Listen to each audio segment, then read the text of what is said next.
Okay, let's go.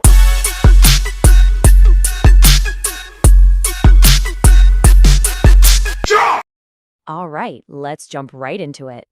We all have this incredibly powerful thing sitting right between our ears. But here's the real question we've got to ask ourselves. Is it working for you, or is it secretly your own worst enemy? This quote just hits the nail on the head, doesn't it? This one tool, it has the power to build empires from scratch, but it can also lock you in a prison that you yourself have built. It's this constant internal tug of war that honestly, most people don't even realize they're fighting. And it really is a total double-edged sword. I mean, on one hand, it can pull you up from your bootstraps and make you into something incredible. But on the other, it's that little voice, right? The one that whispers doubt in your ear right when you're about to take a big leap. It loves to hit replay on painful memories, keeping you stuck in the past. It's constantly telling you, hey, just stay comfortable, when you just know that all the growth is waiting right outside that zone. Now, here's the craziest part about all of this. We fall into this trap so easily. We hear that inner voice, the one full of fear or insecurity or a super convenient excuse, and we just accept it. We treat it like it's a fact. We actually start to believe that we are weak, that we are incapable, or that we don't deserve success, all because our own minds just threw out a suggestion. So this brings us to our first major point here. The real war, it's not out there against the world. Nope. The greatest battle you'll ever fight is the one happening right inside your own head. This is the battlefield where the most important victories are either won or lost. Just think about anyone you admire, anyone who's achieved something truly great.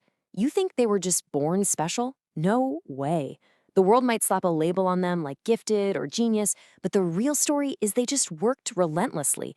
And more importantly, they flat out refused to listen to that internal voice telling them to quit. They mastered the enemy in their head. So why is this internal battle so dang hard?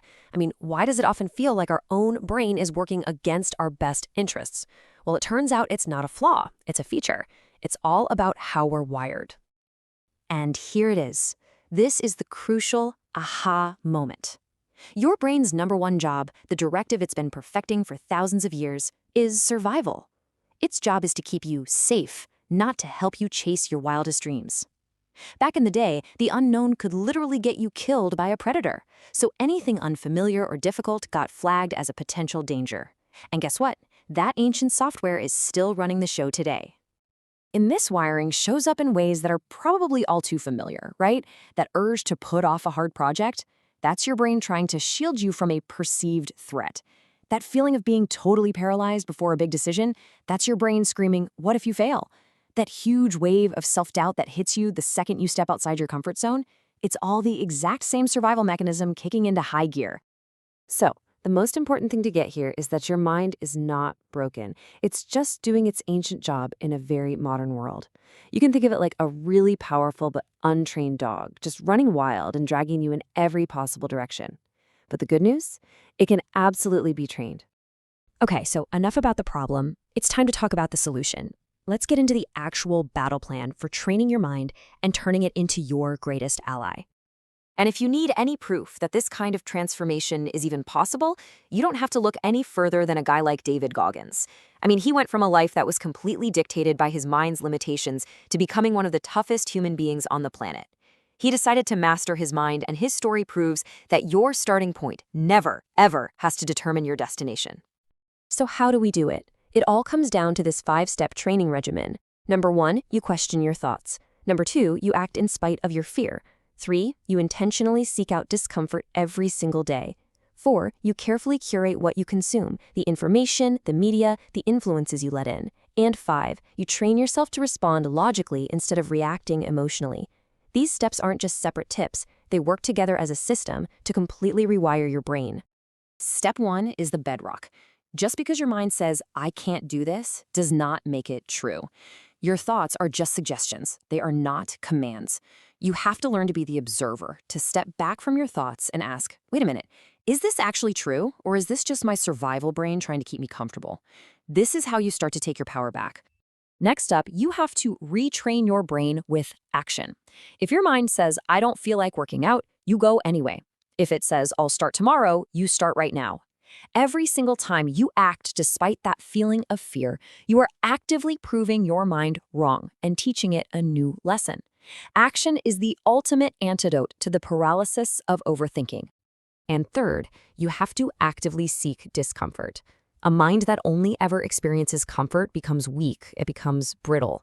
The only way to build mental strength is to deliberately expose it to difficulty. This is what forces it to adapt and grow stronger. But building that strength is only part of the equation. You've also got to protect it. That brings us to steps 4 and 5.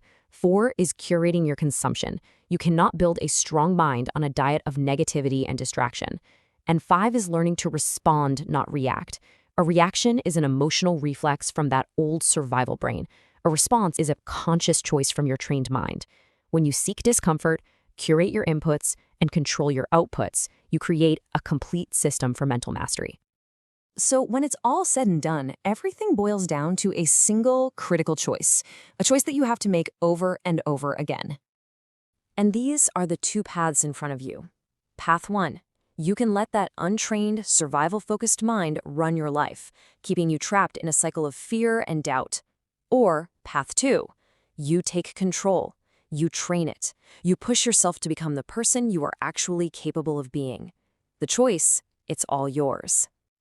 And please remember this, that internal chatter, those fears, those doubts, that is not who you are.